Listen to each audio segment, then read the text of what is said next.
BRS నేత మాజీ మంత్రి హరీష్ రావు చేసిన కృషి ఫలించింది. ఉపాధి నిమిత్తం జోర్డాన్ వెళ్లి వివిధ కారణాలతో అక్కడే చిక్కుకున్న 12 మంది వలస కార్మికులకు ఎట్టకేలకు స్వదేశానికి చేరుకున్నారు. జోర్డాన్లో పనిచేసే కంపెనీకి పెనాల్టీతో పాటు రవాణా ఖర్చును భరించి వలస కార్మికులను తెలంగాణకు తీసుకొచ్చారు హరీష్ రావు. శనివారం ఉదయం హైదరాబాద్ చేరుకున్న కార్మికులు హరీష్ రావును మర్యాదపూర్వకంగా కలిసి కృతజ్ఞతలు తెలిపారు.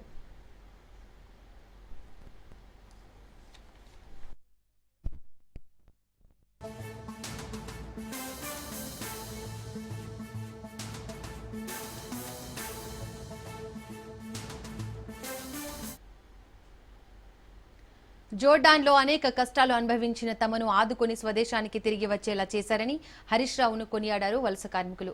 తాము తిరిగి తెలంగాణకు వచ్చేందుకు సాయం చేయాలని రాష్ట్ర ప్రభుత్వాన్ని కోరినప్పటికీ పట్టించుకోలేదని కార్మికులు ఆవేదన వ్యక్తం చేశారు. కాంగ్రెస్, బీజేపీ నేతల దృష్టికి తమ సమస్యలను విన్నవించుకున్నా ఎవరూ స్పందించలేదన్నారు. తమను తిరిగి స్వస్థలాలకు తీసుకువచ్చిన బీఆర్ఎస్ రుణం ఎప్పటికీ తీర్చుకోలేమన్నారు.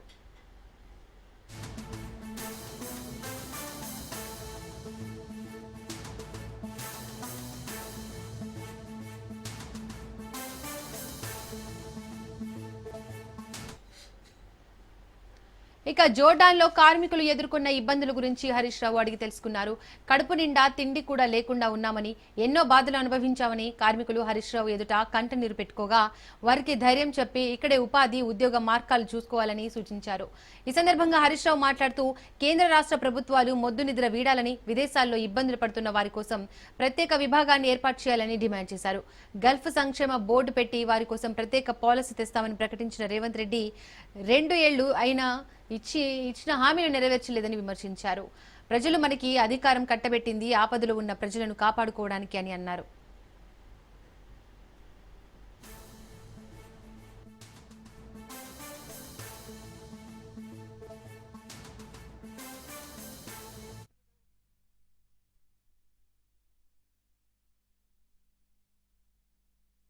తెలంగాణ రాష్ట్రం నుంచి చాలా మంది బతుకుదెరువు కోసం, అప్పులు తీర్చడం కోసం మరి గల్ఫ్ దేశాలకు, ఇజ్రాయెల్ దేశాలకు వెళ్ళి అక్కడ ఈ ఏజెంట్ల వలలో చిక్కుకొని చాలా మంది బతుకులు ఆగమైతా ఉన్నాయి. అలాంటి 12 మంది తమ్ముళ్ళు, ముఖ్యంగా కామారెడ్డి, నిర్మల్, నిజామాబాద్, మెదక్, సిద్దిపేట్, కరీంనగర్, జగిత్యాల్ తదితర జిల్లాల నుంచి మరి వెళ్ళి అక్కడ ఎంతో ఇబ్బందులు పడుతూ తిండి తిప్పలు లేక బీపీ, షుగర్లు, రకరకాల వ్యాధులతో సతమతమవుతూ రాష్ట్ర ప్రభుత్వానికి, కేంద్ర ప్రభుత్వానికి ఎన్నిసార్లు మొరబెట్టుకున్నా 2 ప్రభుత్వాలు కూడా స్పందించలేదు. కానీ ఈరోజు బీఆర్ఎస్ పార్టీ తరఫున జోర్డాన్లో చిక్కుకున్న ఈ 12 మంది తమ్ముళ్లను బీఆర్ఎస్ పార్టీ తరఫున ఈరోజు పెనాల్టీ కట్టి తిరిగి స్వదేశానికి తీసుకురావడం జరిగింది. నేను ఇప్పటికైనా ప్రభుత్వాన్ని విజ్ఞప్తి చేస్తా ఉన్నా, ఇంకా వందలాది వేలాది మంది యువతీ యువకులు ఈరోజు వివిధ దేశాల్లో ఇలా అనేక ఇబ్బందుల్లో కొట్టుమిట్టాడుతూ ఉన్నారు. పిల్లలు చెప్తా ఉన్నారు, జోర్డాన్లో ఎంబసీ, ఇండియన్ ఎంబసీ ఆఫీస్కు ఎన్నిసార్లు మొరబెట్టుకున్నా స్పందన రాలేదు అని. రాష్ట్ర ప్రభుత్వానికి ఎన్ని విజ్ఞప్తులు చేసినా ఇవాళ రాష్ట్రంలో ఉండే ప్రభుత్వం కూడా స్పందించలేదు అని ఆ పిల్లలు వాపోతా ఉన్నారు. ఇవాళ ప్రభుత్వాలు మన పిల్లల్ని మనం కాపాడుకోవడం మీ బాధ్యత. ఇవాళ 2 ప్రభుత్వాలు మొద్దు నిద్రపోతే బీఆర్ఎస్ పార్టీ ఈ 12 మంది పిల్లల్ని కాపాడి స్వదేశానికి తీసుకురావడం జరిగింది. సో ఈ 12 మంది గురించి కాదు నేను ఆలోచిస్తున్నది, ఈ 12 మందే కాదు, ఇంకా చాలా మంది పిల్లలు అక్కడ చిక్కుకొని ఉన్నారు. ఇప్పటికైనా రాష్ట్ర ప్రభుత్వము, ఇటు కేంద్ర ప్రభుత్వం స్పందించి ఇలాంటి పిల్లలు, కష్టాల్లో ఉన్నటువంటి భారతీయులను, తెలంగాణ బిడ్డలను తిరిగి స్వదేశానికి తీసుకొచ్చేటువంటి బాధ్యతను, చర్యలు తక్షణమే తీసుకోవాలని చెప్పి నేను రాష్ట్ర, కేంద్ర ప్రభుత్వాలను డిమాండ్ చేస్తా ఉన్నా. ఇవాళ రేవంత్ రెడ్డి చాలా మాటలు చెప్పాడు ఎన్నికల ముందు. గల్ఫ్ సంక్షేమ బోర్డు పెడతానని, వాళ్ళ కోసం ప్రత్యేక పాలసీ తీసుకొస్తామని, నిధులు పెడతామని చెప్పారు. 2 సంవత్సరాలైనా రేవంత్ రెడ్డి నుంచి స్పందనే లేదు. ఆయన మాటలకు ఎక్కువైపోయింది తప్ప ఏ ఒక్కటి కూడా ఇచ్చిన హామీలు ఇవాళ నెరవేర్చేటువంటి పరిస్థితి కనబడతలేదు. మన రాష్ట్రం నుంచి అలా 8 మంది ఎంపీలను బీజేపీ పార్టీ గెలిచింది. 2 కేంద్ర మంత్రులు ఉన్నారు. నేను వాళ్ళకు స్వయంగా లేఖ రాసిన వీళ్ళ గురించి ఆలోచించండి అని, కానీ స్పందన రాలేదు. ఇవాళ కిషన్ రెడ్డి గారు, సంజయ్ గారు కూడా ఇలాంటి గల్ఫ్ కార్మికుల కోసం, విదేశాల్లో మరి ఇబ్బందులు పడుతున్నటువంటి తెలంగాణ బిడ్డల్ని తేవడానికి ప్రత్యేకమైన ఒక విభాగం పెట్టి చొరవ చూపి పిల్లలకు మరి కాపాడాలని చెప్పి కూడా వారికి కూడా విజ్ఞప్తి చేస్తా ఉన్నా. దుబ్బాక మండలం, దుబ్బాక గ్రామం, సిద్దిపేట జిల్లా సార్. జోర్డాన్కు అగ్రికల్చర్ వీసా పైన లేబర్గా వెళ్ళినాం సార్. అక్కడ పోయినాక కొన్ని సమస్యలు ఏర్పడ్డాయి సార్. ఇజ్రాయెల్ బార్డర్ సార్, బాంబులో సరిహద్దులు ఉన్న ప్లేస్, అక్కడ నుంచి రావడం చాలా ఇబ్బంది సార్. అక్కడ అధికారులతోటి, కంపెనీ నాయకులతోటి, కంపెనీ అధికారులతోటి మాట్లాడి హరీష్ అన్న గారు కొంత మొత్తంలో పెనాల్టీ కట్టి సార్ మాకు టికెట్కు సార్ మొత్తం డబ్బులు తన సొంతంగా భరించి మా ఇంటోళ్ళకు ఫోన్ చేసి భరోసానిచ్చి ఇక్కడ తీసుకొచ్చినందుకు మాకు ఇవాళ మాకు చాలా ఆనందంగా ఉంది సార్. ఇలాంటి నాయకుడు మాకు ఈ జిల్లాలో మేము ఉన్నందుకు మేము చాలా గర్విస్తున్నాం సార్. మా టికెట్ డబ్బుల సొమ్ము మా దగ్గర లేకుంటే టికెట్ డబ్బుల సొమ్ము సారే సొంతంగా భరించడం జరిగింది. ఎమ్మెల్యేలకు మంత్రులకు కూడా ఫోన్ చేసినాం సార్. వాళ్ళు కూడా మమ్మల్ని ఏం పట్టించుకోరు సార్. మమ్మల్ని పట్టించుకుని ఒకడే నాయకుడు మాకు హరీష్ అన్న. మేము ఫోన్ చేస్తే హరీష్ అన్న ఫోన్ చేస్తే మమ్మల్ని పట్టించుకుంది. మాకు హరీష్ అన్నతోటే మేము ఇండియాకు రాగలిగినాం సార్. మేము మాకు దేవుని లెక్క వచ్చి హరీష్ సార్ మాకు సహకరించింది సార్. మా కుటుంబ సభ్యులకు అందరికీ మమ్మల్ని చాలా ఆదరించిండు. భరోసా ఇచ్చి మమ్మల్ని హైదరాబాద్ దాకా తీసుకురావడం. జాగృతి జనం మాటతో తెలంగాణలో సామాజిక న్యాయం సాధిస్తామని కవిత అన్నారు. నిజామాబాద్ నుంచి పర్యటన ప్రారంభించే ముందు హైదరాబాద్ గన్ పార్క్ దగ్గర అమరవీరులకు కవిత నివాళులర్పించారు. ఎస్సీ, బీసీ, ఎస్టీ, మైనార్టీ, అగ్రవర్ణ పేదలకు దక్కాల్సిన ఫలాలు ఇంకా అందలేదని జన జాగృతం చేసి సామాజిక తెలంగాణ తీసుకొస్తామని కవిత అన్నారు. 33 జిల్లాలు 119 అసెంబ్లీ నియోజకవర్గాల్లో పర్యటించి ఆత్మగౌరవ తెలంగాణను సాధించేందుకు ప్రభుత్వంపై జంగ్ సైరన్ మోగిద్దామని కవిత పిలుపునిచ్చారు. అందరం బాగుండాలనుకున్నాం. మా ఆడబిడ్డలు బాగుండాలి, యువ మిత్రులు బాగుండాలి, బీసీలు బాగుండాలి, హరిజనులు బాగుండాలి, గిరిజనులు బాగుండాలి, మైనారిటీలు బాగుండాలి, ప్రతి ఒక్కరు బాగుండాలనే తెలంగాణ తెచ్చుకున్నాం. మరి ఇది జరిగిందా అంటే జరగాలనే మాటనే చాలా మంది కూడా చెప్తా ఉన్నటువంటి సందర్భం. అందుకే నేను మాట్లాడుతున్నా, అందరి కోసం సామాజిక తెలంగాణ రావాలి. సామాజిక తెలంగాణ అంటే ప్రతి ఒక్కరికి సమాన అవకాశాలు రావాలి, ప్రతి ఒక్కరికి సమాన గౌరవం రావాలి, ప్రతి ఒక్కరికి సమాన ప్రాతినిధ్యం రావాలి. అది రాజకీయంగా కావచ్చు, ఆర్థికంగా కావచ్చు, సామాజికంగా కావచ్చు. మనకు దక్కాల్సినది గౌరవం దక్కాలి. మరి అది దక్కాలంటే బీసీల కోసం పిడికిలెత్తియాల రిజర్వేషన్ కోసం పోరాటం చేస్తున్నాం, ఖచ్చితంగా దాన్ని సాధిస్తాం. ఎస్టీల కోసం, వారి హక్కుల కోసం పోరాటం చేస్తున్నాం, ఖచ్చితంగా అవి సాధించుకుంటాం. ఎస్సీల కోసం పోరాటం చేస్తున్నాం, ఖచ్చితంగా సాధించుకుంటాం. మైనారిటీలకు రిజర్వేషన్ ఉండాలనే మాట జాగృతి ఏనాడో చెప్పింది, దానికోసం పోరాటం చేసి ఖచ్చితంగా సాధించుకుంటాం. ఇవాళ ఉన్నటువంటి ప్రభుత్వం తెలంగాణను ఆగం పట్టిస్తున్నది, తెలంగాణ సోయి లేకుండా పరిపాలన చేస్తున్నది. తెలంగాణ తల్లి మన గుండెల్లో ఉన్నది. ఆ తల్లి చేతుల్లోంచి బతుకమ్మ తీసేస్తే తెలంగాణ వాదుల గుండెలన్నీ కూడా తల్లడిల్లినాయి. ఆ తల్లి చేతిలో బతుకమ్మ వచ్చేంత వరకు కూడా పోరాటం చేయాల్సినటువంటి అవసరం మనందరికీ ఉన్నది. ప్రైవేట్ ట్రావెల్స్ బస్సులపై అధికారులు కొరడా ఝుళిపించారు. ప్రమాణాలు పాటించని బస్సులకు నోటీసులు ఇస్తున్నారు. లైసెన్స్ ఎక్స్పైరీ అయిన బస్సులను నిలిపివేస్తున్నారు. నెల్లూరు ఘటనతో మేల్కొన్న ట్రాఫిక్ పోలీసులు దాడులు ముమ్మరం చేశారు. ప్రత్యేక టీంలతో ఆర్టీఏ అధికారులు తనిఖీలు చేస్తున్నారు.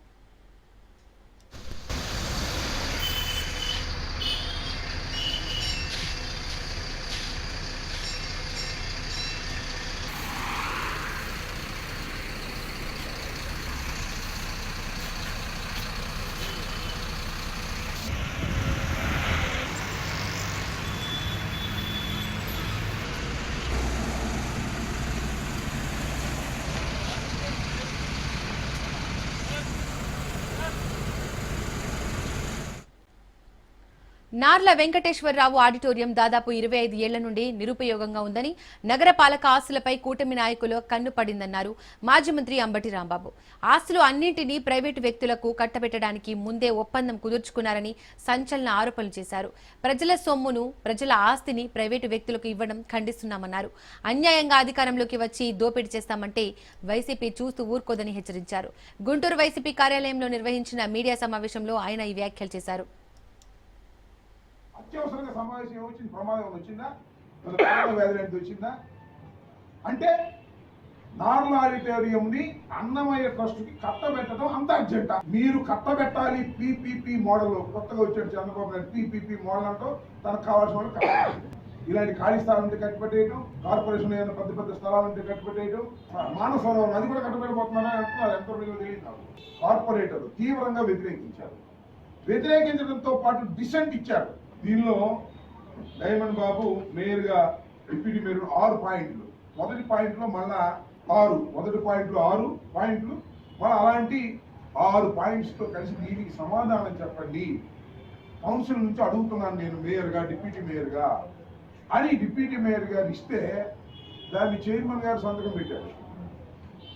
కమిషనర్ గారు తీసుకోవడానికి వీల్లేదన్నా. అంత ఇది ట్రై చేయడం నాకు అర్థం కాలేదు. ఒక డిసైడ్ ఒక పేపర్ ఇచ్చినప్పుడు ఆ పేపర్ తీసుకోవాలి, ఆ పేపర్ని ప్రాసెస్ చేయాలి, దాన్ని లీగల్గా చేయాలి. అది తీసుకొని పోమన్నది. నార్మల్ ఆడిటోరియాన్ని మీరు వ్యక్తులకు ఇస్తానంటే మాత్రం నేను వ్యతిరేకిస్తున్నాను. నేను ఇంకా మీకు ఖచ్చితంగా చెప్పాలంటే గుంటూరు నగరానికి సంబంధించినటువంటి ప్రజలు సుమారుగా ఒక 10 లక్షల మంది జనాభా ఉన్నటువంటి ఇక్కడ నార్మల్ ఆడిటోరియానికి ఎంత ఖర్చు పెట్టాలి అంటే 350 కోట్ల రూపాయల నగరపాలక సంస్థ బడ్జెట్ ఉంటే దాంట్లో నుంచి కేవలం 6 కోట్ల రూపాయలు ఖర్చు పెడితే ఈ 6 కోట్ల రూపాయలతోటి గుంటూరు నగర ప్రజలకి ఒక మంచి ఆధునికమైనటువంటి ఒక ఆడిటోరియం అందుబాటులోకి వస్తుంది. ఇవాళ వెంకటేశ్వర విజ్ఞాన మందిరం ఉంది. వెంకటేశ్వర విజ్ఞాన మందిరం ప్రజలకు ఎంత ఉపయోగపడుతుంది? అది ఇవాళ ప్రజల తరపునే ఉంది. 15,000 20,000 రూపాయలు నువ్వు ప్రైవేట్ వ్యక్తులకు ఇస్తే జరగడానికి కుదిరిద్దా? అక్కడ అవ్వదు. కాబట్టి ఈ విషయాలన్నింటిని మాట్లాడితే ఆయన అసందర్భంగా యాజ్ ఎ డిప్యూటీ మేయర్ గానే గౌరవం కూడా లేకుండా నన్ను మాట్లాడినటువంటి భాష నేను ఎక్కడా కూడా ఒక మాట గతంలో నేను తమాషా అన్నదాన్ని పెద్ద ఇష్యూ చేశాడు ఆయన.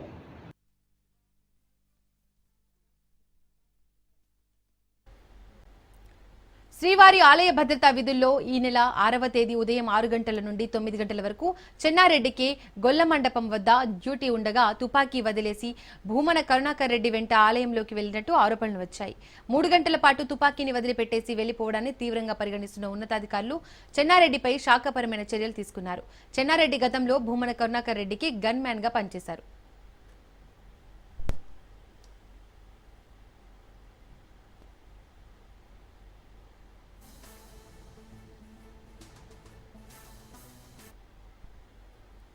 జగిత్యాల జిల్లా కొండగట్టు ఆలయ అధికారుల నిర్లక్ష్యంపై భక్తులు ఆగ్రహం వ్యక్తం చేస్తున్నారు. ఇటీవల ఆంజనేయ స్వామి వారి దర్శనానికి వచ్చిన ఓ వృద్ధురాలు కరెంటు షాక్తో మరణించింది. వృద్ధురాలు మరణించినప్పటికీ ఆలయ అధికారులు అప్రమత్తం కావడం లేదు. ఆలయ ప్రాంగణం అంతటా విద్యుత్ వైర్లు ఎక్కడికక్కడ వేలాడడంపై భక్తులు ఆందోళన వ్యక్తం చేస్తున్నారు. ఇలాగే విద్యుత్ వైర్లు ఓపెన్ గా ఉంటే ఏ క్షణమైనా ప్రమాదం సంభవించే అవకాశం ఉంటుందంటున్నారు. ఆలయంలో ప్రమాదాలు జరుగుతున్న అధికారులు స్పందించకపోవడం ఆశ్చర్యం కలిగిస్తోంది.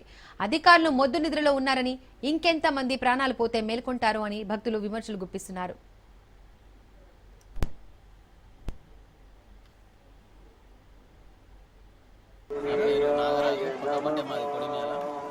చాలా రోజుల నుంచి అంటే నాకు తెలిసి నా చిన్నప్పటి నుంచి నేను కొండాడుతున్నాను. నేను ఏదనుకున్నా కానీ ఖచ్చితంగా అది అవుతుంది. కాకపోవడం అంటే నీతి నిజాయితీ అవి చూసుకొని చేస్తే మంచిగా అనిపిస్తుంది. అంటే నచ్చిన భక్తులకు ఇబ్బంది లేకుండా కొన్ని సౌకర్యాలు చేయాలి. ఏపీలోని శ్రీశైలం జలాశయానికి వరద పోటెత్తుతోంది. ఎగువన కురుస్తున్న భారీ వర్షాల కారణంగా జురాల, సుంకెశాల ప్రాజెక్టుల నుంచి భారీగా వరద నీరు వచ్చి చేరుతోంది. శ్రీశైలం ప్రాజెక్టులు ఇన్ఫ్లో 69,962 క్యూసెక్కులుగా ఉండగా అవుట్ ఫ్లో 5,315 క్యూసెక్కులుగా ఉంది. ప్రాజెక్టు పూర్తి స్థాయి నీటి మట్టం 885 అడుగులకు గాను ప్రస్తుతం 880.50 అడుగుల వరకు నీరు ఉంది. ప్రాజెక్టు నీటి నిల్వ సామర్థ్యం 215 టీఎంసీలకు గాను 190 టీఎంసీలు నీరు నిల్వ ఉందని సంబంధిత అధికారులు తెలిపారు. ఎడమగట్టు జల విద్యుత్ కేంద్రంలో విద్యుత్ ఉత్పత్తి కొనసాగుతోంది.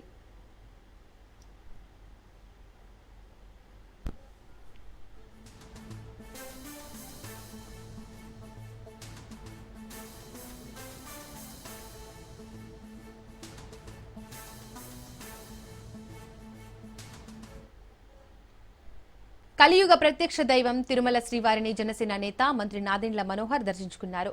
శుక్రవారం సాయంత్రం తిరుమలకు వచ్చిన ఆయన శనివారం ఉదయం నైవేద్య విరామ సమయంలో స్వామివారిని దర్శించుకుని మొక్కులు చెల్లించుకున్నారు. స్వామివారి దర్శనం అనంతరం రంగనాయకుల మండపంలో వేద పండితులు ఆశీర్వచనం చేసి స్వామివారి తీర్థ ప్రసాదాలు, శేషవస్త్రం అందించారు.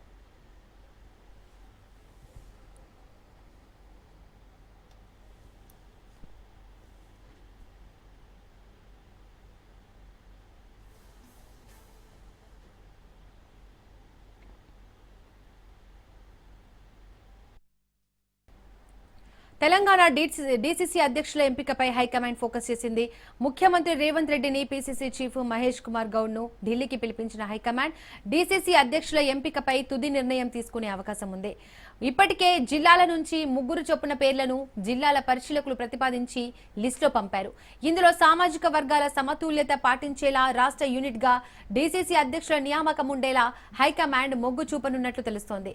కాంగ్రెస్ పార్టీకి తలనొప్పిగా మారిన బీసీ రిజర్వేషన్ల అంశాన్ని డీసీసీ అధ్యక్షుల నియామకంలోనూ అప్లై చేయాలని హైకమాండ్ ఆలోచిస్తున్నట్లు టాక్ వస్తోంది.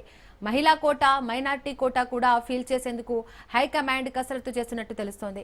ఇప్పటికే 3 ఏళ్లుగా డీసీసీ అధ్యక్షులుగా పనిచేసిన వారిని మళ్లీ నియమించొద్దని హైకమాండ్ కండిషన్ పెట్టింది. ఉత్తర తెలంగాణలో కీలకమైన కరీంనగర్ డీసీసీ ఎంపిక కాంగ్రెస్ కు కత్తి మీద సాములా తయారైంది. డీసీసీల అంశానికి సంబంధించి హైకమాండ్ భేటీలో CM Revanth Reddy, PCC chief Mahesh Goud, AICC వ్యవహారాల incharge Meenakshi Natarajan, deputy CM Bhatti Vikramarka, మంత్రి ఉత్తమ్ కుమార్ రెడ్డి, ఏఐసీసీ కార్యదర్శి వంశీచంద్ రెడ్డి పాల్గొననున్నారు. మరో 5-6 రోజుల్లో డీసీసీ అధ్యక్షులను ప్రకటించే అవకాశం ఉంది.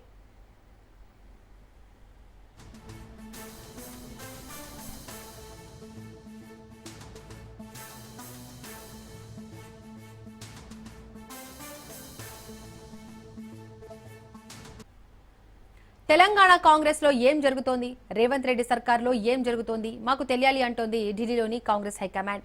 కేబినెట్ పై అవినీతి ఆరోపణలు, మంత్రుల పరస్పర విమర్శలు, పొలిటికల్ రచ్చలో సీఎం రేవంత్ సహా మంత్రుల కుటుంబ సభ్యుల జోక్యం ఆరోపణలపై కాంగ్రెస్ హైకమాండ్ సీరియస్ అయినట్లు తెలుస్తోంది.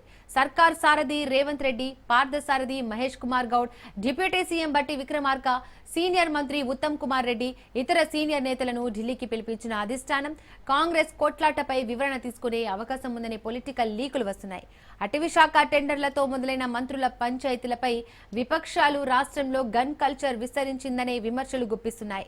ఈ వ్యవహారంలో మంత్రి కొండా సురేఖ వర్సెస్ పొంగులేటి ఇష్యూలో ఆఫ్ ది రికార్డ్ గా సీఎం రేవంత్ రెడ్డి కుటుంబ సభ్యులు, అనుచరుల పేర్లు, ఉత్తమ్ కుమార్ రెడ్డి నియోజకవర్గంలో జరిగిన గొడవపై ఆయన నోరు విప్పాలనే డిమాండ్స్ వస్తున్నాయి.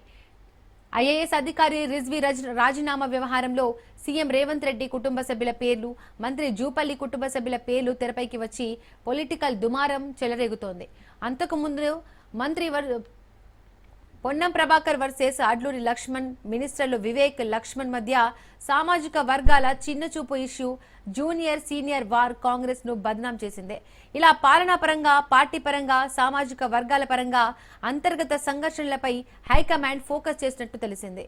రాష్ట్రంలో పెద్దరికం చేసిన నేతలను పిలిచి మాట్లాడి మందలించే అవకాశం ఉందనే టాక్ వస్తోంది.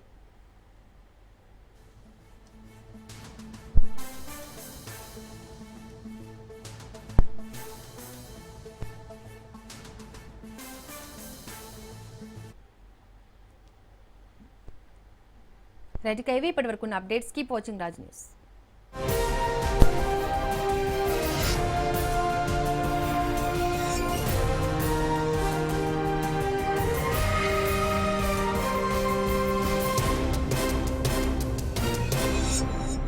అబ్రాడ్ ఎడ్యుకేషన్ డ్రీమ్ ఫుల్ఫిల్ చేసుకునే గొప్ప అవకాశం. నార్త్ 24 లోన్స్ ద్వారా మీకు కావాల్సినంత ఎడ్యుకేషన్ లోన్ 24 hours లో వచ్చేస్తుంది. Not only education loans, personal loans, business loans మరియు ప్రాజెక్ట్ ఫండింగ్ లోన్స్ కూడా అందుబాటులో ఉన్నాయి. ఇంకెందుకు ఆలస్యం చేస్తున్నారు?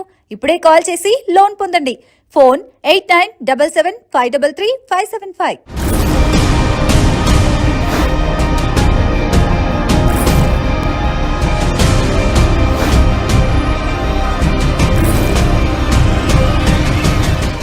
నమస్తే, welcome to of the record.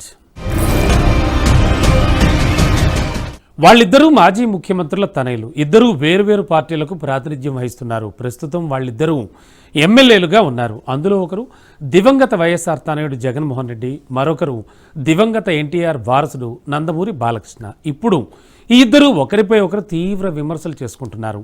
Assembly వేదికగా సైకో అంటూ జగన్పై బాలకృష్ణ విమర్శలు చేస్తుంటే అసెంబ్లీకి బాలకృష్ణ తాగి వచ్చి మాట్లాడారంటూ జగన్ స్ట్రాంగ్ కౌంటర్ ఇచ్చారు. ఇంతకు ఎన్టీఆర్ తనయుడిపై వైఎస్ఆర్ తనయుడికి ఎందుకు అంత కోపం వచ్చింది? ఒకనాడు బాలయ్య అభిమాన సంఘాలకే అధ్యక్షుడిగా జగన్ ఉన్నారనే ప్రచారం నేపథ్యంలో నేడు ఎందుకు ఆయనపై మండిపడుతున్నారు? భవిష్యత్తులో బాలయ్య వర్సెస్ జగన్ మధ్య పొలిటికల్ ఫైట్ రసవత్రంగా మారనుందా? Let's watch.